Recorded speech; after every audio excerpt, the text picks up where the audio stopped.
সাম্প্রতিক সময়ে আলোড়ন সৃষ্টিকারী বিষধর রাসেলস ভাইপার সাপের প্রতিষেধক তৈরির কাজ চলছে চট্টগ্রামের ভেনম রিসার্চ সেন্টারে। ১.৫ বছর আগে শুরু হওয়া এই গবেষণায় ইতিমধ্যে প্রথম ধাপে মুরগি ও ছাগলের উপর পরীক্ষামূলক প্রয়োগ চালানো হয়েছে। রাসেলস ভাইপার অনেকটা নিরীহ ও অলস প্রকৃতির সাপ বলছেন গবেষকরা। বিপদ না দেখলে নিচ থেকে তেড়ে এসে কামড়ায় না সাপটি। সামাজিক যোগাযোগ মাধ্যমে গুজবের কারণে আতঙ্ক ছড়িয়ে পড়েছে বলেও জানান ভেনম রিসার্চ সেন্টারের কর্মকর্তারা। বিষের তীব্রতার দিক থেকে বাংলাদেশের সবচেয়ে বিষধর সাপ চন্দ্রবোরা, যা রাসেলস ভাইপার নামেও পরিচিত। কিন্তু দেশে এই সাপের বিষের শতভাগ কার্যকরী কোনো প্রতিষেধক নেই। বাংলাদেশের বিষধর সাপের বিষ ভারতীয় সাপের থেকে আলাদা, তাই অনেক ক্ষেত্রে ভারতীয় সাপের প্রতিষেধক পুরোপুরি কার্যকর হয় না। ভেনম রিসার্চ সেন্টারে রাসেলস ভাইপারের অ্যান্টিভেনম তৈরির কাজ করছেন একদল গবেষক। ১ বছর আগে শুরু হওয়া গবেষণায় ইতোমধ্যে মুরগি ও ছাগলের উপর চালানো হয়েছে পরীক্ষামূলক প্রয়োগ। এ বছরের শেষ দিকে সবকিছু ঠিক থাকলে পরীক্ষা চালানো হবে ইঁদুরের উপরে। এই পরীক্ষা সফল হলে যুগান্তকারী অগ্রগতি সাধিত হবে বলে জানান ভেনম রিসার্চ সেন্টারের গবেষকরা। ভেনম রিসার্চ সেন্টারের সমন্বয়ক ডাক্তার আবদুল্লাহ আবু সাইদ বলেন, রাসেলস ভাইপারের বিপরীতে আমরা একটি অ্যান্টিবডি তৈরি করতে যাচ্ছি।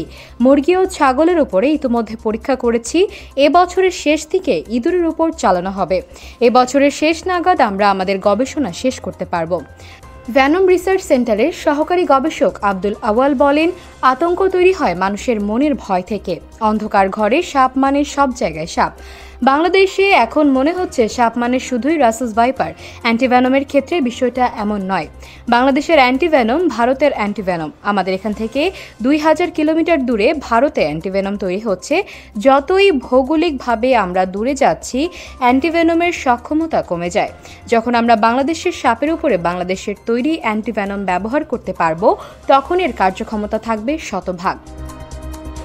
এদিকে ভেনম রিসার্চ সেন্টারের সহযোগী গবেষক মোহাম্মদ নোমান জানান, গত কয়েক বছর ধরে রাসেলস ভাইপার নিয়ে কাজ করছি। রাসেলস ভাইপার অনেকটা নিরীহ ও অলস প্রকৃতির সাপ।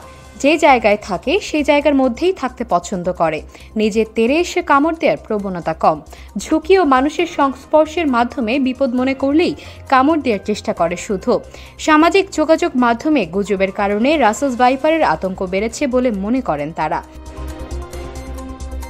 আরেক গবেষক মোহাম্মদ রফিকুল ইসলাম জানান, একটা গুজব চারিদিকে ছড়িয়ে পড়েছে। সামাজিক যোগাযোগ মাধ্যমে মানুষের দায়িত্বহীনতার পরিচয়ের কারণেই এই অবস্থার সৃষ্টি হয়েছে। দেখা যাচ্ছে একই ছবি বিভিন্ন জায়গায় ব্যবহৃত হচ্ছে। যে অঞ্চলটিতে রাসেলস ভাইপারের উপস্থিতি নেই, তখন আশেপাশে যে নির্বিষ সাপ রয়েছে, যে কোনো সাপকেই মনে করা হচ্ছে রাসেলস ভাইপার। সাপ পিটিয়ে মেরে ফেলার প্রবণতা সাধারণ মানুষের মধ্যে লক্ষ্য করা যাচ্ছে। বাংলাদেশের ৬৪টি জেলার মধ্যে ২৭টিতে রাসেলস ভাইপার সাপের উপস্থিতি পাওয়া গেছে। ভেনম রিসার্চ সেন্টারে গবেষণার জন্য ৫০টি রাসেলস ভাইপার সাপ রয়েছে।